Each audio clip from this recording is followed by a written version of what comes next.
Good morning all, next ಬ್ಲಾಗ್ಗೆ welcome. ಇದು ನಾವು ಓಂ ಶಕ್ತಿ ದೇವಸ್ಥಾನಕ್ಕೆ ಹೋದಾಗ ಫಸ್ಟ್ ದೇವಸ್ಥಾನ. ಇದ್ರ ಹೆಸರು ತಾಯಿಮಲೆ ಅಂತ. ಇಲ್ಲಿ ಶಿವನ ದೇವಸ್ಥಾನ ಇದೆ.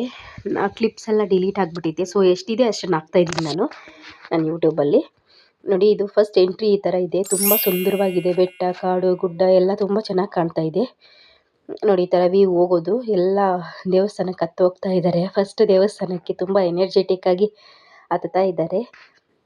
ಹಿಂದೆ ಕೂಡ ತಿರುಗಿ ನೋಡ್ದಂಗೆ ಹತ್ತುತ್ತಾ ಇದ್ದಾರೆ. ನಾನು ಹತ್ತುತ್ತಾ ಇದ್ದೀನಿ ಅವ್ರ ಜೊತೆ. ನೋಡಿ, ಈ ಥರ ಇದೆ ಎಲ್ಲ. ದೇವಸ್ಥಾನ ತುಂಬ ಚೆನ್ನಾಗಿ ಕಾಣಿಸ್ತಾ ಇದೆ. ಇಲ್ಲಿಗೇನೆ ತುಂಬ ಚೆನ್ನಾಗಿದೆ. ಒಳಗಡೆ ಎಲ್ಲ ಕಡೆ ಜೀವ ಎಲ್ಲ ಇದೆ. ಬಟ್ ನನ್ನ ವೀಡಿಯೋಸಲ್ಲಿ ಡಿಲೀಟ್ ಆಗಿಬಿಟ್ಟಿದೆ, ಸೊ ನಾನು ನೋಡ್ಕೊಳ್ಳಲಿಲ್ಲ ಅದನ್ನು. ನೋಡಿದ ಅವ್ರ ಅಜ್ಜಿ ಬಂದುಬಿಟ್ಟು ಕರ್ಪೂರ ತಗೊಂಡು ಹಚ್ಚಿ ಹೋಗಿ ಎಲ್ಲ ಒಳ್ಳೇದಾಗುತ್ತೆ ಅಂತ ಹೇಳ್ತಾ ಇದ್ದಾರೆ. ನೋಡಿ, ನಾವು ಹತ್ತಿ ಹೋಗ್ತಾ ಇದ್ದೀವಿ. ಫಸ್ಟ್ ಎಂಟ್ರಿಯಲ್ಲಿ ನವಗ್ರಹಗಳು ಕಾಣುತ್ತೆ. ಯಾವುದೇ ದೋಷ ಇದ್ದರೂ ಪ್ರತೀತಿ ಇದೆ ದೇವಸ್ಥಾನದಲ್ಲಿ. ಏನೇ ದೋಷಗಳಿದ್ರೂ ನವಗ್ರಹ ಪೂಜೆ ಮಾಡಿ ಅಂತ ಹೇಳ್ತಾರೆ. ಸೊ ಹಂಗಾಗಿ ಫಸ್ಟ್ ಎಂಟ್ರಿಯಲ್ಲೇ ಏನೇ ಗ್ರಹಗಳಿದ್ರು ಇದ್ರ ಕಳ್ಕೊಂಡು. ಗಣೇಶನ ಮೇಲೆ ಆಂಜನೇಯ ಕುತ್ಕೊಂಡಿದ್ದೆ. ಆಂಜನೇಯನ ಮಾತಾಡಿಸ್ದೆ, ಅದು ಮಾತಾಡಲಿಲ್ಲ.